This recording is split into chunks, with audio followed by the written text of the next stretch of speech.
guys, magandang tanghali.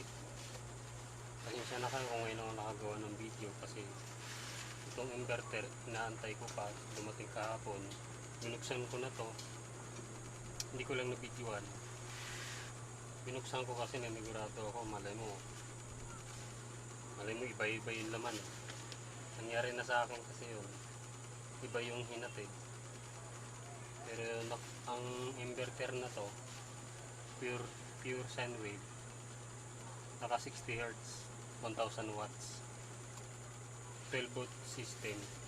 Nakuha ko siya ng 1687. Yan siya guys.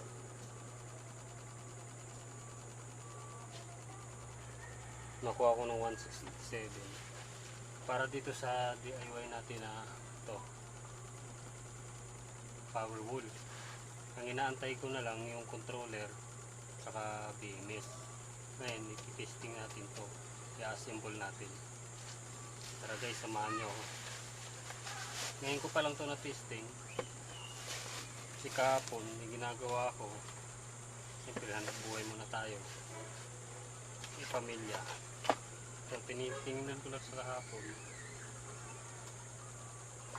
tapos ito binasa-basa ko to kahapon, yun lang. Tapos ngayon ko lang iti-testing. Pure sine wave talaga siya nakalagay dito. Ngayon titingnan natin kung ano yung mga laman.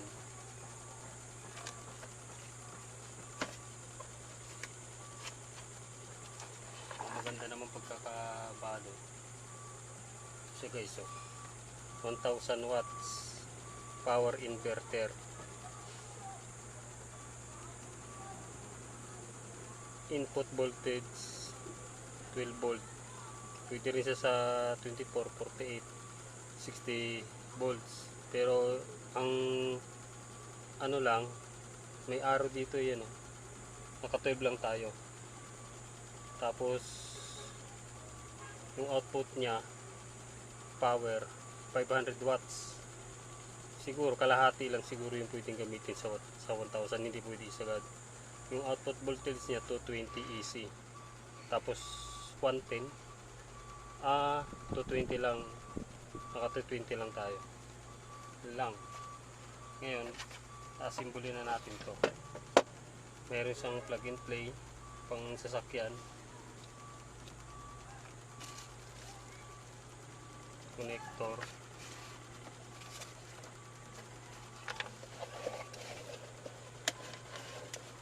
maliit lang siya guys. Tapos meron din siyang on off, tapos may voltage. Sa battery rest siguro to.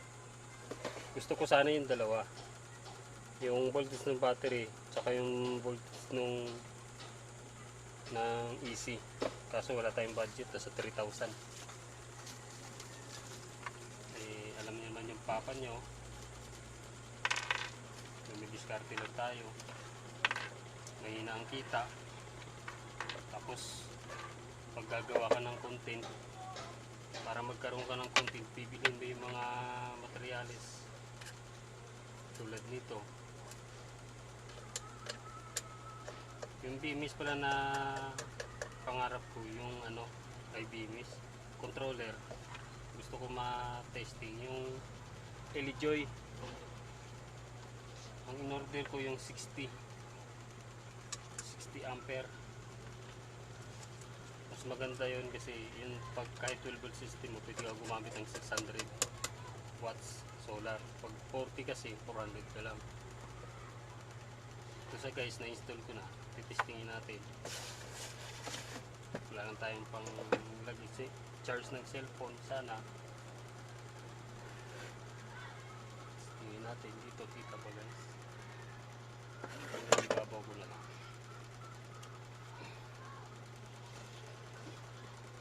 Ito yung inassemble ko nakaraan, yung nilalagay lang yung battery.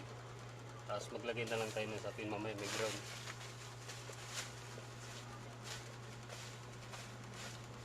Yan, malay natin magkaroon ng ground para masira. Kasi guys, siguro din na naka-off.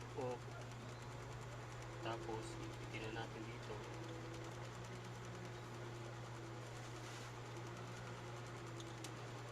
Yun. Power. Yun, nag-power siya. 11.8. 11.8. Tapos, ano ba titesting natin? Itong fan. Electric fan ko na lang. Kasi kung cellphone, papakita ko itong electric fan ko. Wala. Wala nga ako. Na dito galing yung kuryente. So, baliktarin natin. Yun. O, diba?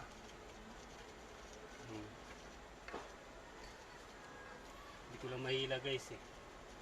Haba lang. Yan.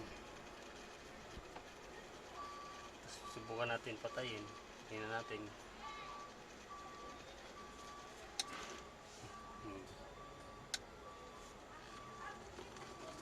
Mamaya susubukan ko sa panghinang ko. Yan siya guys. Kasi bayan na dito galing ang kuryente.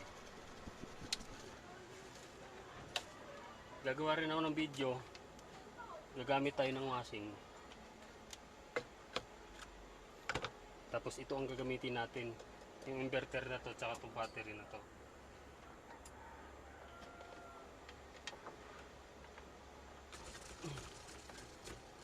Busy tayo masyado. Sa mga hindi nakakaalam, yung trabaho ko, nangangalaka lang ako guys dito sa Montalban. Kasi hirap ng buhay. Mag-a-apply ako, minimum lang pamasahe. Kalaban mo yung oras, kailangan maaga ka magising. Lalabas ka ng Maynila, pamamasayan mo, pagkain mo pa, merienda, budget mo pa sa pang-araw-araw. Kunin natin yung panghinang natin. 100 watts. Teka lang guys ha.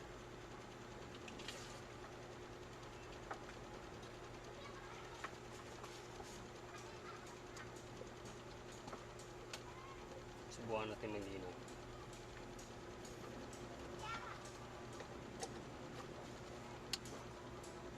Tapos, ang sahod nila ay 500. Babawasan mo ng pamasahe sa loob ng isang linggo. Tapos, merienda, maga kang magising. Talo guys. Kaya mas pinili ko na lang mamasura.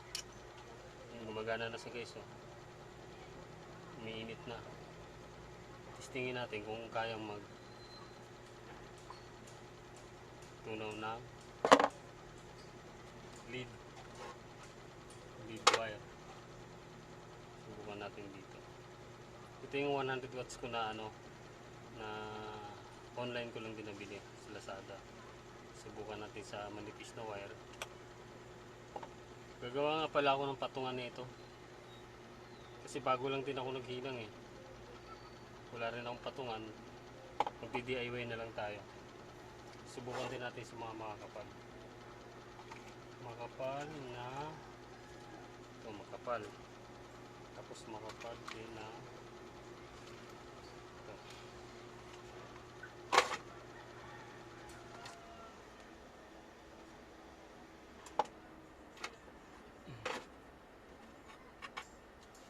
Importante naman siguro hindi tayo nagnanakaw sa kapwa, no? Kaso may mga tao talagang judgmental kapag ang trabaho natin ay basurero. Mababa ang tingin nila sa mababang uri katulad sa amin. Minsan nga pag sumasakay kami ng jeep, siyempre payat ang mukha namin, laging babad sa init, sunog yung balat, ginajudge na kaagad kami. Siyempre yung mukha namin parang hindi pagkakatiwalaan, mukhang kami magsasaka na ewan eh. Tinatago kagad nila yung pag nila, hindi nila alam ang trabaho namin scavenger ng mga masura.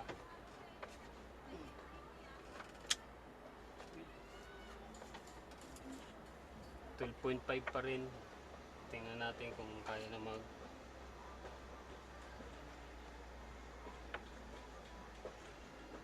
yan. Pantanggal ng dumi. Ganyan lang siya guys. Steel wool lang yan.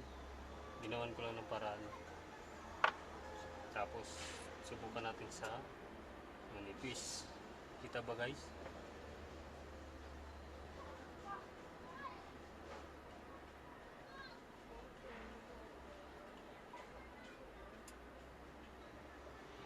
Mabagal pa. Hindi pa gano'ng mainit.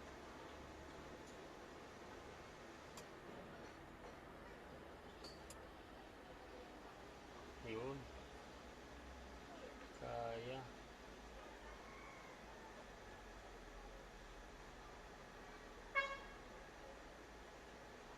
Yun, umiinit-init siya. Ayun siya guys, oh. Kita ba?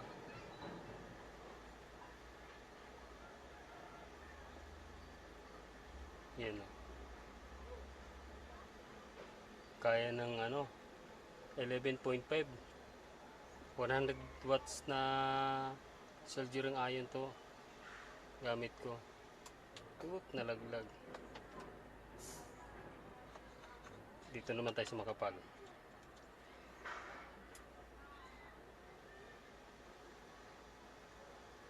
Kaya rin. Mas maganda mga kapal mag sunog, oh. Lusaw ka agad pag manipis ang tagal. Bilis niya sunugin. Oh, nalaglag ulit. Ito naman yung pinakamakapal.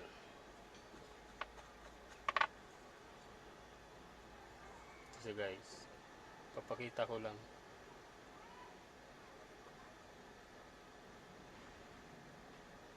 Yan.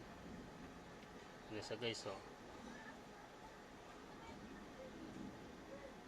So hanggang dito na lang ang video natin. Mahaba na, baka hindi na naman tanggapin ni YouTube. Yan. Pagka may panahon ako, wala akong ganong ginagawa, gagawa tayo ng ng video na paganahin ko yung washing namin. Ito yung gamit. Yung power inverter, 1000 watts. Pure sine wave. Sana guys magustuhan nyo yung content natin.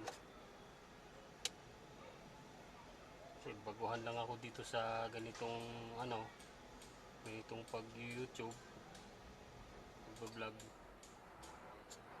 Sana maka-inspire din ako ng ibang tao. Biruin nyo, wala akong alam sa paggaganito, nakagawa ako nang dahil sa gusto ko talagang magkaroon ng kuryente.